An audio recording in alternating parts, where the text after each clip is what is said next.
உங்கள் ஆரோக்கியமே எங்கள் லட்சியம்.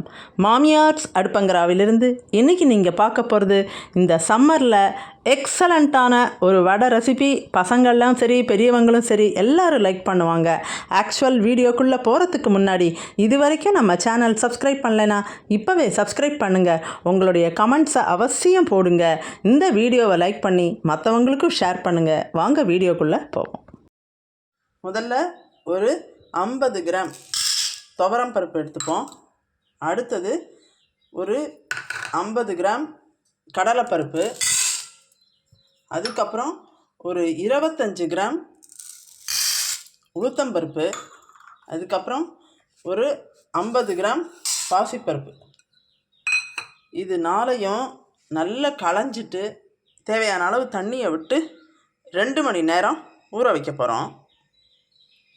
இப்போ ஒரு 200 டம்ளரால் ஒரு டம்ளர் 200 கிராம் பச்சரிசி, அதையும் நாம் தண்ணியை விட்டு களைஞ்சி ஊற வச்சிட வேண்டியது தான். எல்லாமே பார்த்திங்கன்னா ஒரு 2 மணி நேரம் ஊறணும்.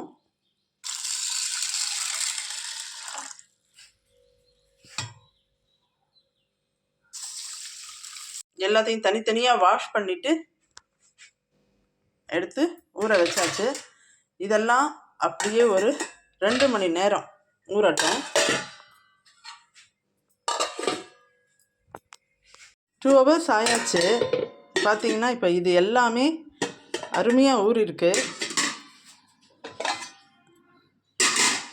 ஸோ இது எல்லாத்தையும் நாம் ஒவ்வொன்றா இது போல் எடுத்து வச்சுட்டு எல்லா பருப்புகளையும் இந்த உளுத்தம்பருப்பு, துவரம் பருப்பு, பாசிப்பருப்பு, கடலைப்பருப்பு இது 4ஐயும் ஃபஸ்ட்டு மிக்ஸி ஜாரில் போட்டு நல்லா கொரகொரப்பாக அரைச்சி எடுத்துகிட்டு வந்துடலாம். ஊற வச்சுருந்த பருப்பு இருந்தது இல்லையா, ஃபஸ்ட்டு துவரம் பருப்பு அல்லது கடலைப்பருப்பு, அதுக்கு மேலே துவரம் பருப்பு போட்டுக்கலாம். அதுக்கு மேலே பாசிப்பருப்பு, அதுக்கப்புறம் மேலாக உளுத்தம்பருப்பு இப்படி போட்டுருங்க. போட்டுட்டு 2 வரமிளகாய், 2 பச்சை மிளகாய் காரத்துக்கு அதையும் போட்டுட்டு 1/2 ஸ்பூன் உப்பு, கல்லுப்பு எடுத்திருக்கேன், 1/2 ஸ்பூன் போட்டால் போதும். அடுத்தது கொஞ்சமாக பெருங்காயம். நாம் ஊற வச்சுருக்கிற அரிசி அதையும் இதே போல் கொரகொரப்பாக அரைச்சி, அதிகம் தண்ணி விடாமல் தெளித்து கொரகொரப்பாக அரைச்சி எடுத்துகிட்டு வந்துடுவோம். நல்லா அரைச்சி எடுத்தாச்சு. இப்போ பொடியாக நறுக்கி இருக்கிற வெங்காயம், இஞ்சி, பூண்டு எல்லாத்தையும் சேர்த்து இதில் கலந்துடலாம். எல்லாத்தையும் சேர்த்து கலந்துருக்கேன். இந்த ஸ்டேஜில் நீங்கள் பார்க்க வேண்டியது 2 விஷயம். ஒன்று இது வடை தட்டுற பதத்துக்கு வந்திருக்கா, இன்னொன்று தேவையான அளவு உப்பு இருக்கா. இன்கேஸ் உப்பு இல்லைன்னா தூள் உப்பு கலந்து போட்டுக்கலாம். அப்படி கொஞ்சம் தண்ணியாக அரைச்சிட்டிங்க அப்படின்னாக்கா கொஞ்சமாக அரிசி மாவு அதை கலந்து மிக்ஸ் பண்ணிக்கோங்க. 1 கப் முருங்கைக்கீரை எடுத்துக்கலாம். அதை அப்படியே எடுத்து இந்த மாவில் நல்லா அலசிட்டு இந்த மாவில் அப்படியே அரைச்சதில் அப்படியே தூவி சேர்த்துற வேண்டியதான். இதையும் சேர்த்துட்டு நல்லா அப்படியே தட்டி எடுத்துருவோங்க. இந்த தண்ணி இல்லாமல் நல்லா நிறைய தடவை வாஷ் பண்ணிவிட்டு தண்ணி இல்லாமல் பிழிஞ்சு இதில் போட்டுக்க வேண்டியது தான்.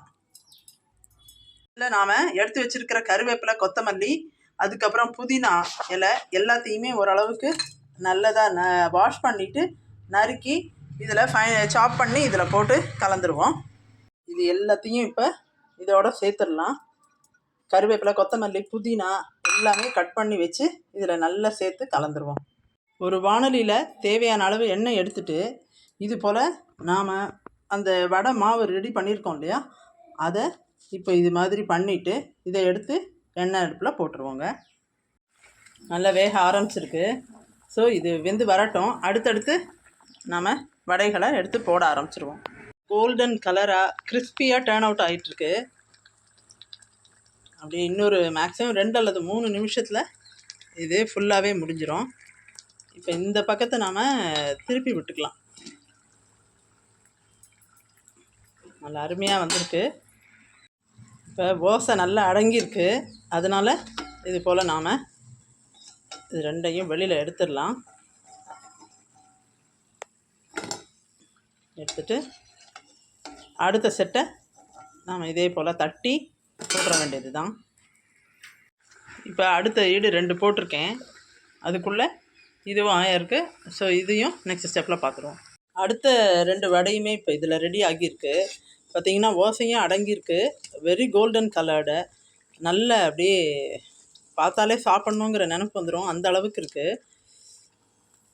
இப்போ இதெல்லாம் பார்த்திங்கன்னா உங்களுக்கு அயர்ன் டெஃபிஷியன்சி, இந்த இரும்புச்சத்து குறைபாடு, அதுக்கப்புறம் வந்துட்டு பிபி இருக்கிறவங்க, அவங்களுக்கெல்லாம் இது ரொம்ப பெஸ்ட்டாக இருக்கும்.